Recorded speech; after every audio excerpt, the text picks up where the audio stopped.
वाराणसी से इस वक्त की बड़ी खबर आपको बता दें कि राष्ट्रपति रामनाथ कोविंद पहुंचे वाराणसी। और आपको बता दें कि राज्यपाल और साथ ही मुख्यमंत्री योगी आदित्यनाथ ने राष्ट्रपति रामनाथ कोविंद का स्वागत किया।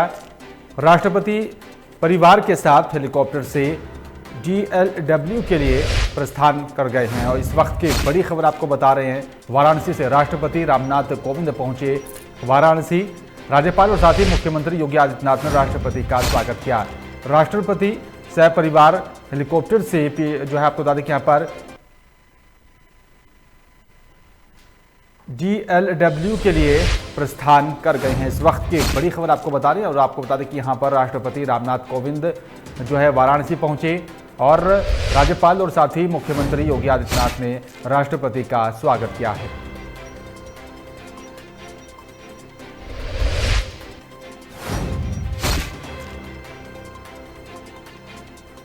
राष्ट्रपति परिवार के साथ हेलीकॉप्टर से DLW के लिए यहाँ पर प्रस्थान कर गए और साथ ही आपको बता दें कि CM योगी ने राष्ट्रपति का जो है शॉल ओढ़ाकर स्वागत किया और साथ ही राज्यपाल आनंदीबेन पटेल और साथ ही मुख्यमंत्री योगी आदित्यनाथ ने जो है राष्ट्रपति का स्वागत किया है। आपको बता दें कि राष्ट्रपति रामनाथ कोविंद अपने परिवार के साथ वाराणसी पहुंचे और राष्ट्रपति परिवार के साथ जो है वाराणसी पहुंचे और यहां पर मुख्यमंत्री योगी आदित्यनाथ और साथ ही राज्यपाल आनंदीबेन पटेल ने राष्ट्रपति रामनाथ कोविंद का स्वागत किया है।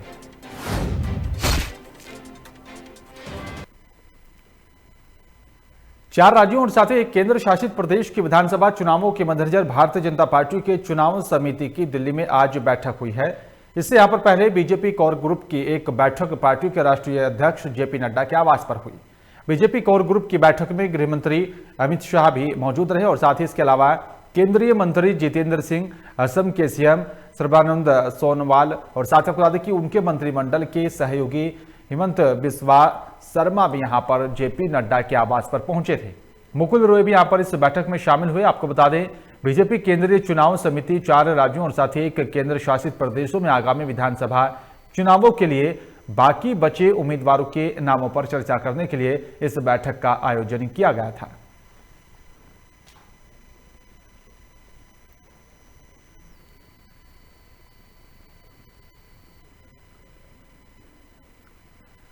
और इसी बीच सिद्धार्थनगर से बड़ी खबर आपको बता दें कि 3 दिवसीय काला नमक महोत्सव का हुआ उद्घाटन। CM योगी ने वर्चुअल जुड़कर ही महोत्सव का उद्घाटन किया।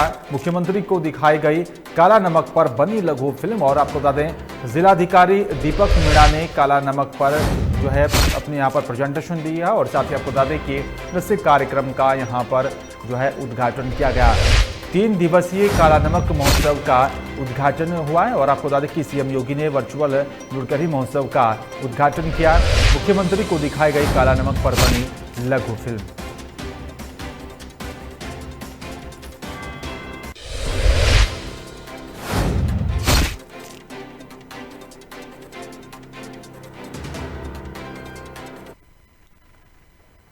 राजस्थान के जोधपुर में शनिवार सुबह एक पर्यटक बस और साथी ट्रक की भिड़ंत हो गई थी। इस भीषण सड़क हादसे में 2 महिलाओं समेत 5 यात्रियों की मौत हो गई थी और 6 बच्चों समेत 1 दर्जन से भी ज्यादा लोग इस हादसे में घायल हुए थे। बस में दिल्ली से आए पर्यटक सवार थे। सभी पर्यटक जैसलमेर से घूमकर वापस लौट रहे थे। तभी सुबह गाड़ना गांव के पास उनकी मिनी एक ट्रोले से यहां पर जो है जा भिड़ी थी और हादसे में घायल सभी लोगों को आपको बता दें बाप अस्पताल लाया गया और साथ ही यहां पर पुलिस के मुताबिक जोधपुर जिले के यहां पर इलाके में ही शनिवार सुबह एक भीषण सड़क हादसे में 2 महिलाओं सहित 5 लोगों की मौत हो गई थी।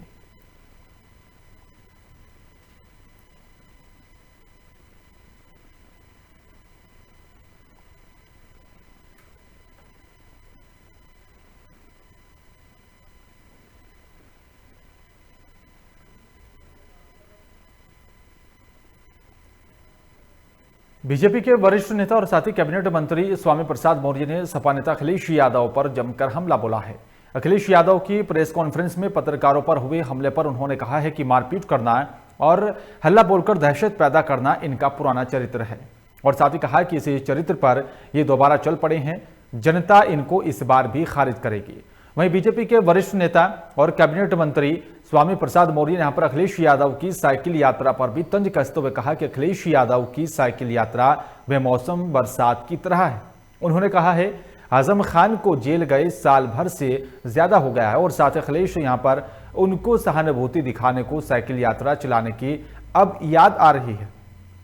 और अभी तक यहां पर अखिलेश यादव कुंभकर्ण की नींद में सो रहे थे और अब चुनाव चौखट पर है, इसलिए उन्हें आजम खान, रामपुर और साथ ही साइकिल यात्रा याद आ रही है। मारपीट करना, हल्ला बोल करके दहशत पैदा करना, गुंडे माफिया अपराधियों को संरक्षण देना, इनका पुराना चरित्र रहा है। और इसी क्रम में मुरादाबाद में जो कल पत्रकारों से इन्होंने मारपीट की या उनके साथ बदसलूकी की, ये इनके उसे पुराने चरित्र को दर्शाता है। मारपीट। मुख्यमंत्री नीतीश कुमार ने सुप्रसिद्ध हिंदी कवयित्री श्रीमती अनामिका एवं मैथिली रचनाकार श्री कमलकांत झा को वर्ष 2020 का साहित्य अकादमी पुरस्कार मिलने पर प्रसन्नता व्यक्त करते हुए अपनी शुभकामनाएं दी हैं। मुजफ्फरपुर के यहां पर रहने वाली श्रीमती अनामिका को हिंदी कविता संग्रह टोकरी में दिगंत थियरी गाथा 2014 के लिए ये सम्मान दिया गया, जबकि मैथिली साहित्य के लिए यहां पर बिहार के दरभंगा के ही श्री कमलकांत झा को उनकी रचना गाछ रूसल अच्छी के लिए साहित्य अकादमी पुरस्कार दिया गया है। मुख्यमंत्री ने अपने शुभकामना संदेश में कहा है कि यह बिहार के लिए बेहद गौरव की बात है कि बिहार की बेटी को यहां पर हिंदी का सर्वोच्च सम्मान मिलना देश की आधी आबादी को प्रेरणा प्रदान करेगा। उन्होंने कहा है कि बिहार से ताल्लुक रखने वाले दोनों रचनाकारों की इस उपलब्धि पर संपूर्ण बिहारवासियों को गर्व है।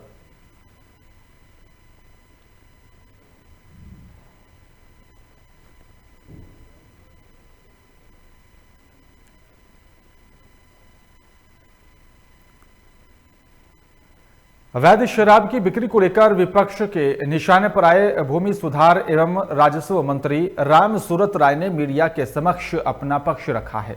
इस दौरान उन्होंने तेजस्वी यादव के द्वारा लगाए गए तमाम आरोपों का एक एक कर जवाब दिया। मंत्री ने एक बार फिर से साफ किया है कि जिस स्कूल से शराब बरामद हुई उससे उनका कोई लेना देना नहीं है। स्कूल की जमीन उनके भाई के नाम पर है और वो भाई की निजी संपत्ति है। अपने ऊपर लगे हुए आरोपों का जवाब देते हुए राम सूरत राय ने यहां पर साफ कह दिया है कि 2006 में ही घर का बंटवारा हो गया था, 2012 में रजिस्टर्ड बंटवारा किया गया। राम सूरत राय ने यहां पर रजिस्ट्री की प्रति भी यहां पर जो है मीडिया के सामने प्रस्तुत की। उन्होंने कहा है कि आरोप है कि यहां पर हमारे जमीन पर परिसर से ही शराब बरामद की गई है और आपको बता दें कि यहां पर ये आरोप भी पूरी तरह से उन्होंने गलत बताए हैं। मेरा घर अहियापुर थाना में है और साथ ही जबकि मामला बोछा प्रखंड का है। उन्होंने साफ कहा है कि FIR में जिन लोगों के नाम दर्ज हैं वो सब किस पार्टी के हैं, इस आपको बता दें कि इस बात की जानकारी सभी को है।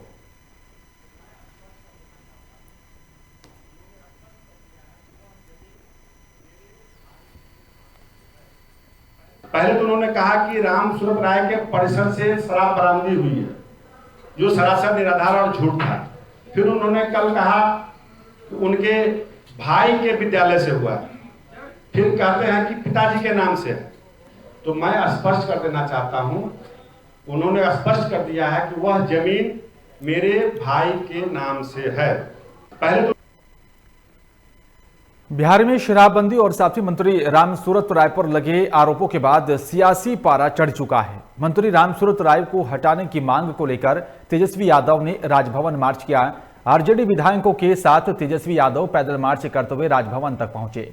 बिहार में शराबबंदी और मंत्री राम सूरत राय के कैंपस में मिले शराब के बाद कार्रवाई न होने को लेकर तेजस्वी यादव लगातार सरकार पर हमलावर हैं।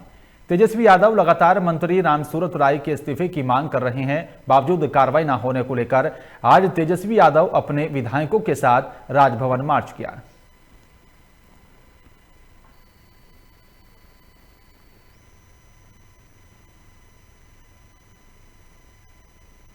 विपक्ष के नेता जो 420 के आरोपी हैं, जिनके पिता सजा याफ्ता हैं, वो राज्य के निर्वाचित मुख्यमंत्री पर आरोप लगा रहे हैं। मैं तेजस्वी यादव से पूछना चाहता हूं कि आप डिप्टी CM इस बिहार के थे, आपके दल के विधायक पर आरोप लगा था, घिनौना आरोप, दुष्कर्म का आरोप लगा था। उस समय का मीडिया के पास रिकॉर्डिंग होगा, जयकारा लगा रहे थे। कानून का राज, हमारे यूएसपी पर सवाल खड़ा। पूरे प्रदेश में शराब माफियाओं के संरक्षण में और सरकार के रसूखदार नेताओं के संरक्षण में शराब का बिक्री चल रहा है।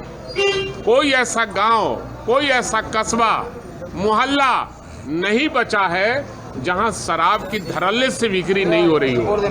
पहले तो होम डिलीवरी हुआ करता था, अब बेड डिलीवरी हो रहा है। तो चारों तरफ जो हमारा बॉर्डर है बिहार का, उसको सील नहीं किया और वहां से ट्रक पास करता है, बड़ी बड़ी गाड़ियां पास करता है। पटना में 11 करोड़ का शराब कहां से पकड़ाया? मुख्यमंत्री के नाक के नीचे पटना में 11 करोड़ का शराब पकड़ा जाना, ये अपने आप में आश्चर्यचकित है। बिहार में शराबबंदी को लेकर एक बार फिर से सरकार को घेरने की पुरजोर कोशिश की जा रही है। शराबबंदी को लेकर विपक्ष लगातार सरकार पर हमलावर है। एक और जहां तेजस्वी यादव लगातार नीतीश कुमार को शराबबंदी पर घेरते हुए आ रहे हैं, तो वहीं विधानसभा के बाहर आरजेडी नेताओं का शराबबंदी को लेकर विरोध प्रदर्शन किया गया। विधानसभा के बाहर आरजेडी नेताओं ने कहा है कि नीतीश कुमार का खेल है, बिहार में शराबबंदी फेल है।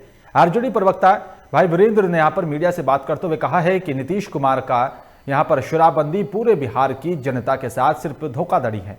हर जगह, हर कस्बे, हर मोहल्ले में खुलेआम शराब की बिक्री हो रही है। लगातार नीतीश कुमार के मंत्री रामसूरत राय पर गंभीर आरोप लगाते हुए भाई वीरेंद्र ने यहां पर कहा है कि सरकार के रसूखदार मंत्रियों के संरक्षण में ही सूबे में यहां पर शराब बिक रही है और सरकार इस मुद्दे पर फेल है।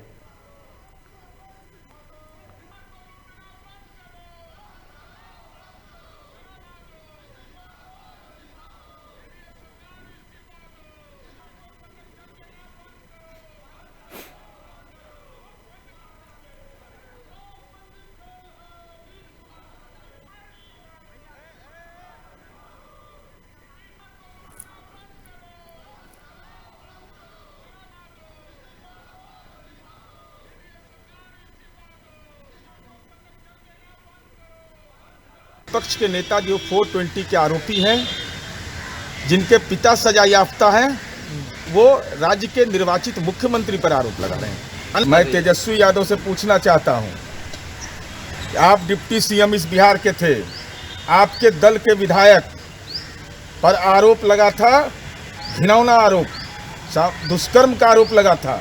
उस समय का मीडिया के पास रिकॉर्डिंग होगा, जयकारा लगा रहे थे। कानून का राज, हमारे यूएसपी पर सवाल खड़ा कर रहे हैं। पूरे प्रदेश में शराब माफियाओं के संरक्षण में और सरकार के रसूखदार नेताओं के संरक्षण में शराब का बिक्री चल रहा है। कोई ऐसा गांव, कोई ऐसा कस्बा, मोहल्ला नहीं बचा है जहां शराब की धड़ल्ले से बिक्री नहीं हो रही हो। पहले तो होम डिलीवरी हुआ करता था, अब बेड डिलीवरी हो रहा है। तो चारों तरफ जो हमारा बॉर्डर है बिहार का, उसको सील नहीं किया और वहां से ट्रक पास करता है, बड़ी बड़ी गाड़ियां पास करता है। पटना में 11 करोड़ का शराब कहां से पकड़ाया? मुख्यमंत्री के नाक के नीचे पटना में 11 करोड़ का शराब पकड़ा जाना, ये अपने आप में आश्चर्य। भारतीय किसान यूनियन के राष्ट्रीय अध्यक्ष चौधरी नरेश टिकैत के साथ संयुक्त किसान मोर्चा कोर ग्रुप के सदस्य अभिमन्यु कोहाड़ कल 12 बजे डोईवाला के राजीव नगर के दशहरा मेला मैदान में किसान महापंचायत को संबोधित करेंगे। आपको बता दें कि संयुक्त किसान मोर्चा भारत सरकार के बनाए गए तीनों कृषि कानूनों का विरोध लंबे समय से कर रही हैं और वहीं उत्तराखंड के किसान भी भारत सरकार के कृषि कानूनों को वापस लेने की मांग संयुक्त किसान मोर्चा के साथ कर रही हैं। और आपको बता दें कि यहाँ पर महापंचायत में बढ़ चढ़कर भाग ले रहे हैं। डोईवाला में होने जा रही किसान महापंचायत को सफल बनाने के लिए संयुक्त किसान मोर्चा के तमाम पदाधिकारियों ने घर घर जाकर किसानों को महापंचायत में भाग लेने का आह्वान किया। आपको बता दें कि डोईवाला के दशहरा मैदान में विशाल पंडाल लगाया जा रहा है और आपको बता दें कि यहाँ पर लंगर की व्यवस्था भी गुरुद्वारे में यहाँ पर की जा रही है। वहीं से महापंचायत में डोईवाला के साथ हिमाचल प्रदेश, सहारनपुर, रुड़की, हरिद्वार, विकासनगर, देहरादून के हजारों किसान इस महापंचायत में शामिल होंगे। सभी फोर्स डिप्लॉय कर दिया गया और ट्रैफिक व्यवस्था के लिए बाहर राधा स्वामी सत्संग भवन के सामने खाली प्लॉट है, वहाँ पे पार्किंग रहेगी और वहीं से लोग पैदल आएंगे यहाँ के लिए। क्या अपील की जा रही है लोगों से, इनसे किसानों से शांतिपूर्वक अपनी पंचायत करें? शांतिपूर्वक अपनी बात रखें, उसके बाद अपना शांतिपूर्वक से जाएँ। इसमें लगभग जो हमारा आंकड़ा है वो कम से कम 10,000 से ज़्यादा संख्या जो है इसमें पहुंचेगी। पांवटा साहिब है, हरिद्वार है, सहारनपुर है और जगह जगह से लालडांग है, कटावड़ है।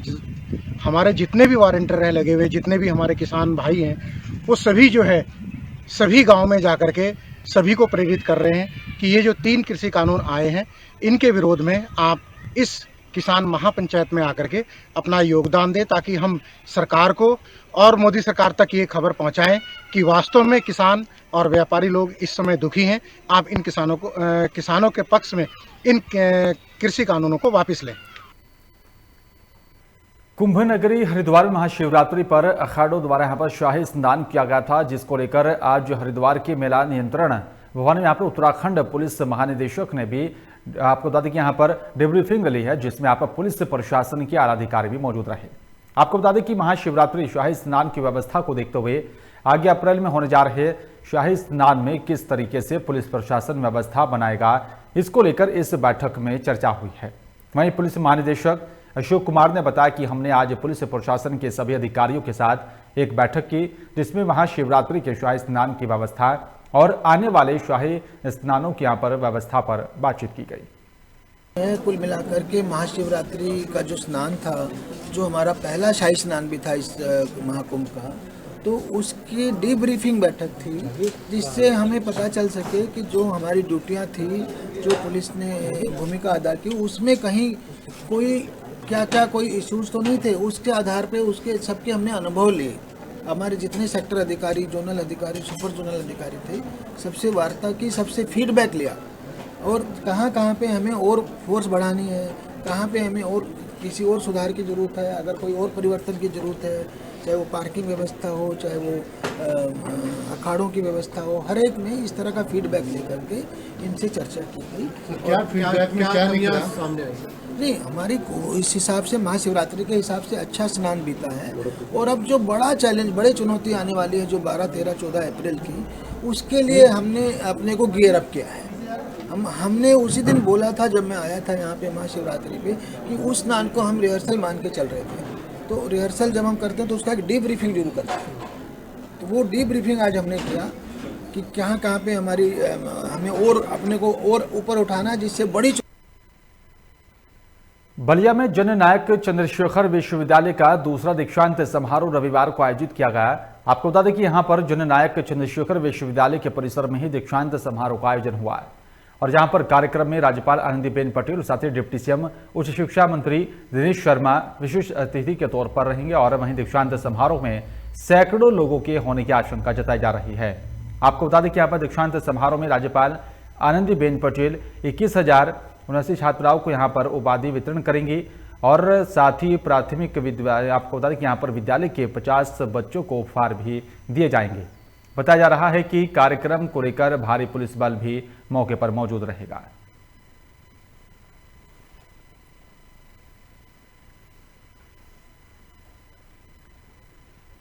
एटा जिलाधिकारी के सख्त तेवरों के चलते ही कोतवाली देहात में बड़ी कार्रवाई की गई है और यहां पर आपको बता दें कि थानाध्यक्ष और साथी हेड मोहरेर के खिलाफ शराब गबन के आरोप में मुकदमा दर्ज किया गया। बताया जा रहा है कि कोतवाली देहात थानाध्यक्ष इंद्रेश पाल सिंह और साथी हेड मोहरेर रिशाल सिंह के खिलाफ करीब 1,500 शराब की पेटियों के गबन होने पर मुकदमा दर्ज किया गया है। मामले की जांच अलीगढ़ सीओ आईपीएस विकास कुमार को दी गई है और आपको बता दें कि यहाँ पर जिसके बाद खामियां पाए जाने पर ही एटा पुलिस विभाग में हड़कंप मचा हुआ है। वहीं इससे पूरे प्रकरण की जानकारी देते हुए एटा डीएम और साथ ही एसएसपी सुनील सिंह ने प्रेस वार्ता कर इस पूरे मामले का खुलासा किया। कल दोपहर में मैं और कप्तान साहब हैं, उन्होंने जॉइंट इंस्पेक्शन, हमने रैंडम एक थाना चुना, कोतवाली देहात पे हम गए, वहाँ पर हमने कुछ इंस्पेक्शन किया तो हमने देखा कि शस्त्र जो जमा है वो कम है, जो फिगर हमें भेजी गई थी उसके सापेक्ष। तो हमने कुछ और चीज़ों के बारे में भी जानकारी ली, तो पता चला कि कुछ शराब की जो पेटियाँ हैं जो पकड़ी गई थी वो भी कम है। इसमें एक FIR लॉन्च की गई है और विवेचना की जा रही है। CO हैं अलीगढ़ में श्री विकास कुमार, उनके द्वारा, और इसमें एक प्रिलिमिनरी जांच कमिश्नर रायजी साहब के द्वारा, कमिश्नर साहब उनके द्वारा की जा रही है। कल एटा में डॉक्टर बेबा चहल DM ने एक बड़ी कार्रवाई की है, जहां कोतवाली देहात में 1500 पेटी गायब होने का मुकदमा दर्ज किया है। आपको बता दें, थाना प्रभारी इंद्रेश पाल और हेड मोहरा पर मुकदमा दर्ज करने की बात की गई है, जहां पर रात से जांच चल रही है और कई प्रशासनिक अधिकारी थाने में आकर जांच गहनता से कर रहे हैं। सूचना मिली थी कि पहले से भी कि थाने में शराब का कहीं ना कहीं फुल डोल होता है, सेल होता है, और सूचना मिलने के बाद DM ने संज्ञान में लेते हुए मामले को पूरी जांच की तो वहाँ पे 1500 पेटियाँ गायब बताई गईं। 1500 पेटी गायब होने के बाद जो थाना परिसरों में हड़कंप मचा हुआ है, अब देखना और ये भी है कि कहाँ कहाँ किस किस ज़िले में थाने पर गाज गिर सकती है। और जांच का विषय ये भी है कि यहाँ प्रशासनिक अधिकारी IG से लेकर DIG और ASP क्राइम ये सब मामले की जांच में जुटे हुए हैं। हम आपको बता दें, पूर्व में भी शिकायत को करने के बाद इस मामले को पूरी तरह से संज्ञान में लिया गया था, जो खामियां मिलने पर एक बड़े स्तर पर थाना कोतवाली देहात में कार्रवाई की गई है। वन विभाग की तरफ से NOC नहीं दिए जाने के कारण लाखों रुपए की लागत से बने चिचका पुल अनुपयोगी साबित हो रहा है। ये पुल आपको बता दें कि झारखंड और साथ ही पश्चिम बंगाल के सीमावर्ती क्षेत्र चेचका धाम के पास लगभग 3 साल पहले बनवाया गया था और पुल बागमारा विधायक ढुलू महतो के यहाँ पर दोबारा इसको बनवाया गया था। महज 200 मीटर भूमि वन विभाग की है, जिस पर सड़क निर्माण कार्य के बाद पुल से चारों विधानसभा क्षेत्रों के लोगों के लिए ये सुगम मार्ग बन जाएगा। लेकिन जिस उद्देश्य से यहाँ पर इस पुल का निर्माण किया गया था वो सपना अधूरा ही रह जाएगा। पुल निगम ने यहाँ पर सड़क बनवाया और लेकिन पुल को सड़क से नहीं जोड़ा जा सका है, क्योंकि यहाँ पर आपको बता दें कि सड़क निर्माण के लिए वन विभाग से NOC लेना होगा। आपको बता दें कि बोकारो विधानसभा के लोगों के यहाँ पर लिए धनबाद की दूरी 20 किलोमीटर कम हो जाएगी और साथ ही आपको बता दें पुल चंदन कियारी बोकारो बागमारा धनबाद विधानसभा क्षेत्र को जोड़ने के लिए बनाया गया था, लेकिन फिलहाल इसका इस्तेमाल अवैध कोयला ढुलाई के लिए किया जा रहा है। धनबाद जिला और साथ ही बागमारा से अवैध कोयला बोकारो लाया जा रहा है और कोयला ढुलाई इस मार्ग से धड़ल्ले से हो रही है। 3 साल पहले क्या परेशानी हो रही? इसमें पुल तो बनकर तैयार है, ये चारों विधानसभा के अंतर्गत पड़ता है, बोकारो, चंदन कियारी, बागमारा और धनबाद। आज चारों विधानसभा का जुड़ने वाला पुल बन के तैयार है, लेकिन हाफ किलोमीटर लमसम वन विभाग का जमीन पड़ने के कारण अभी तक मामला रुका हुआ नहीं बन पा रहा है। इधर जिला प्रशासन से मांग करते हैं पुल को, ये रोड को बहुत जल्द बनाने का कृपा करें, ताकि आम जनता को पुल का लाभ उठ सके। यहाँ से पुल बन जाने से धनबाद आधा हो जाएगा, जैसे 40 किलोमीटर है तो हम लोग का 25 किलोमीटर लगेगा। जी देखिए, बहुवांछित पुल था जिसकी मांग हम लोग वर्षों से करते आ रहे थे, जिसकी भरपाई हमारे पिछली सरकार ने, राज्य की पिछली सरकार ने किया और वहाँ एक अच्छी सी पुल बनकर तैयार है। दामोदर नदी पर जो पुल तैयार है बागमारा विधानसभा और बोकारो विधानसभा को जोड़ने के लिए चेचका धाम के कॉर्नर पर बिल्कुल ठीक जगह पर बनी है, जहाँ 3 विधानसभा का संगम स्थल है, बागमारा, बोकारो एवं चंदन कियारी। और इसी बीच देवघर से बड़ी खबर आ रही है। आपको बता दें कि देवीपुर स्वास्थ्य उपकेंद्र में एम्स की OPD का शुभारंभ हो चुका है। आपको बता दें कि यहाँ पर वर्तमान में अभी सिर्फ आपको यहाँ पर कंसल्टेंसी चालू की गई थी और वहीं एम्स आउटडोर की यहाँ पर शुरुआत होने के पहले दिन परामर्श के लिए यहाँ पर इक्का दुक्का मरीज ही पहुंचे थे और इस संबंध में यहाँ पर कंसल्टेंसी देने के लिए मौके पर बैठी चिकित्सक प्रियंका नायक ने बताया कि यहाँ पर अभी सिर्फ कंसल्टेंसी की ही सुविधा उपलब्ध होगी और अगले महीने से एम्स देवीपुर पूरी तरह से शुरू हो जाएगा। अभी वर्तमान में सुबह के 9 बजे से दोपहर 1 बजे तक यहाँ पर OPD की व्यवस्था उपलब्ध रहेगी, वो भी अभी सप्ताह में 2 दिन, सोमवार और साथ ही शुक्रवार को।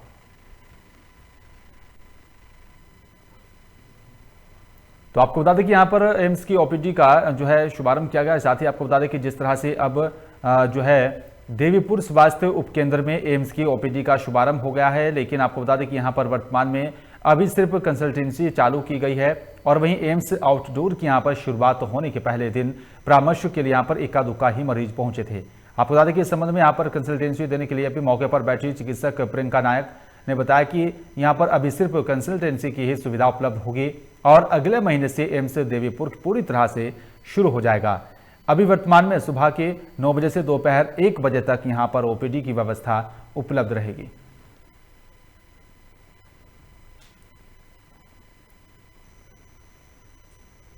और फिलहाल इस बुलेटिन में मेरे साथ सिर्फ इतना ही। बाकी तमाम खबरों के लिए आप देखते रहिए लोकमंच। नमस्कार।